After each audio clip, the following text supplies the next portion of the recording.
Alright, boys and girls, it has been a while since I've done one of these videos, so thanks so much for your patience on these. I've been trying to get more videos out, so we'll see if I keep up to that promise. But in today's video, I wanted to cover a very interesting trend that I noticed in the last couple days, maybe even almost a week, a pattern. And we live in a time right now where things are moving so quickly. I mean, you look at Bitcoin, it's hitting all-time high right now. You look at stocks like Nvidia, and Palo Alto Network. It is insane. And so I think every day, even almost every hour matters right now. And so I wanted to put this video out to show you some of the patterns and anecdotal things that I'm seeing. These are definitely not, a consistent thing. It's just happened the last couple of days to almost a week. That makes me very optimistic about the market ahead. So let's get started with today's video. All right, so diving right in, you guys know that I love Formula One cards. And Formula One season just started last weekend in Bahrain with an obvious win from Max Verstappen. Again, for the fourth season, it seems just almost impossible that any team is going to put a stop to his winning streak. So Max has won the race, but more importantly, I think a lot of the attention and focus was around the dynamic between Lewis Hamilton and Charles Leclerc, because Hamilton is headed to Ferrari next year, as if you guys didn't know that is an absolute news. There's some rumors that Max may be entertaining Mercedes as well, but I think that's just either one, a rumor, or two, Max playing mind games to potentially get the best contract out of Red Bull. Regardless, so some of the sales that we've seen recently for Formula One has been astonishing. It almost feels like there's a positive momentum coming back to the market. So let's take a look at some of the data points. So first, let's look at the Topps Dynasty market, and I'm going to focus on 2020 set from Topps because that's the inaugural set, and I feel like it has the most sort of stability right now, given that it's been 22, 21, 22, 4 years since products have been released for Formula One by Topps. So the first sale most recently was on PVCC Weekly. There's dual patch auto of Max Verstappen and Albon. PSA 9 had sold for over 5,000. I think this is such a big win to see a dual patch to reach this level outside of the Lewis Hamilton and Bottas dual patch or dual auto.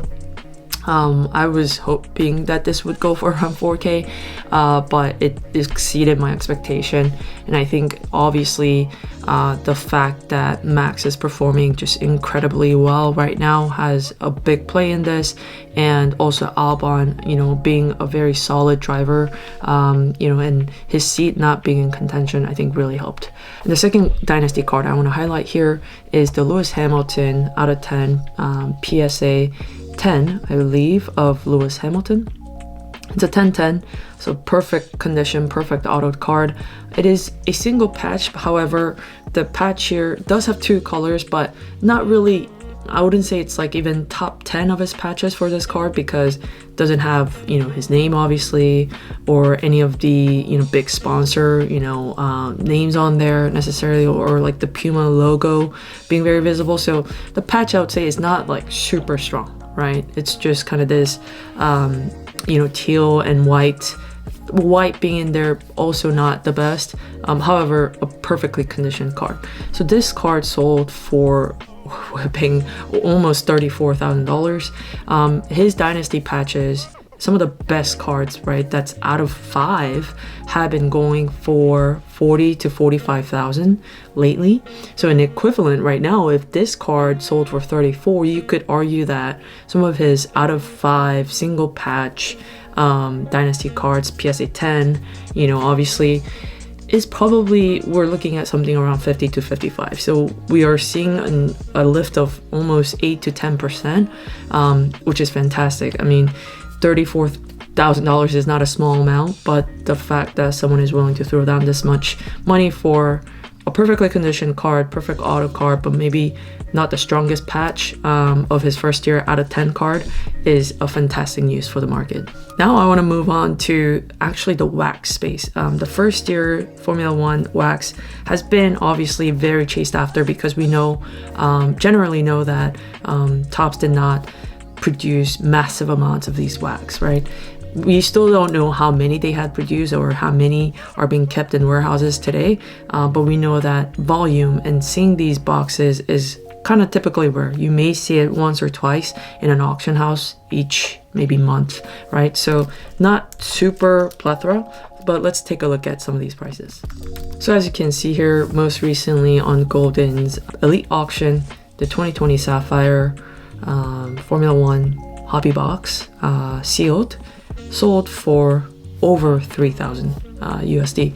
That is a very, very strong sale. As you can see, historically back in October, this was sitting around 2,500.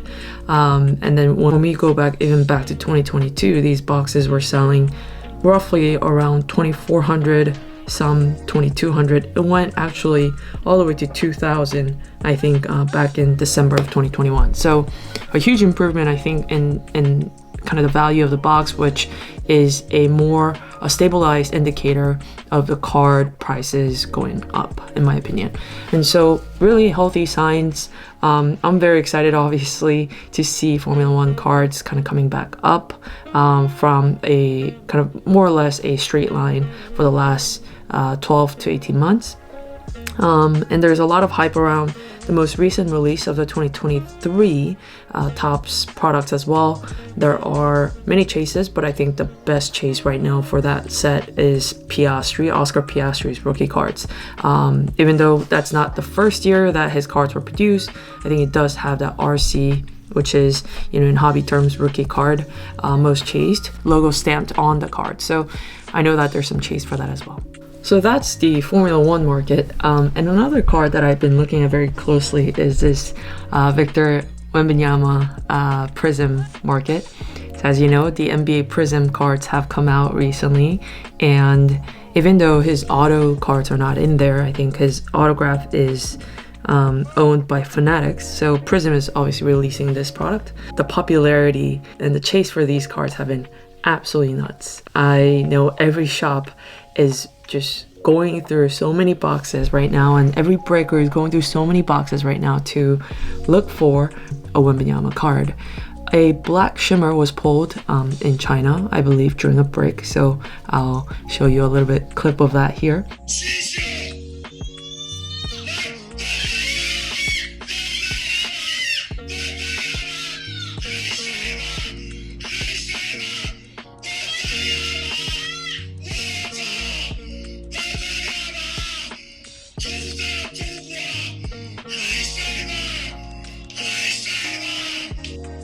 But when you look at the prices of the Wemby sales right now, it is absolutely through the roof. So a green pulsar out of 25, PSA 10 sold for 12K, right? Back in March 1st. Screenshot that. And then we move up, and then an orange wave sells, and this is also PSA 10, so I think these are grading pretty decently. I think centering might be the only issue in these. Out of 60 sells for 11,300, okay?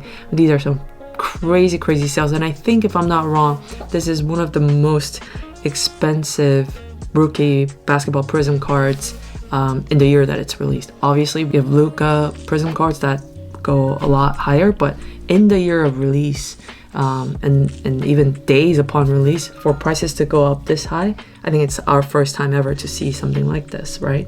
And then a silver, this is not even numbered, this is just a silver refractor going for $22.75, right? And then we keep moving up and the numbers just go insane. And I think the prices have gone up since like late February, early March.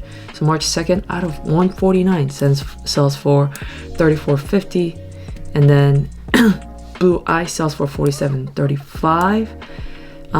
Let's look at one other big comp here. Look at that, like just, I think yesterday, the white out of 175, just a white refractor, nothing crazy. You could say a color match to Spurs. sells for 5,300 USD. It is absolutely bonkers. Right now we have a couple cards currently for sale. The 3 out of 3 green shimmer is right now taking offers starting at 200k, and then the out of 35 blue shimmer at 25k, which I think is a little bit more realistic potentially. And then we have ones bidding still. The orange PSA 10 right now is bidding at 15,000 with almost 2 days left. And I believe the black shimmer is either currently being negotiated or a deal may have closed to a potential new owner. So I wonder how much that was being negotiated for is being negotiated for. But once I find out, I will definitely make sure to post that here on YouTube and on Instagram. But it is absolutely insane to see this kind of money flow through to sports cards right now. Obviously, there's a lot of money rotating right now in other markets. I mean, even in close terms, in TCG, we see One Piece just going through some insane market changes. Cards being traded at thousands, even tens of thousands of dollars from its kind of rare and unique cards and promo cards. And then going a little bit further, when you look at markets in cryptocurrency, whiskey, watches, those are all kind of in the incline position as well. So I wonder what this means for the future of collecting. I sure wish that I had picked up more cards the last 18 months at a discount. And now we just watch the market and kind of ride the wave in a sense. At least that's what I'm going to do. So that's my take. If you didn't take anything away from this video with me throwing down a bunch of different numbers, one takeaway is that we are seeing some positive, healthy signs that indicate that the market is recovering and may be recovered, and we may see an upward trend, not like this, right, as we have seen before, but perhaps a healthier course of action ahead of us for card values, which really makes it more fun, right, for us to buy, sell, and trade. So that's it for today's video, everybody. Thanks for watching, and I'll see you guys in the next one. Bye. That was awesome.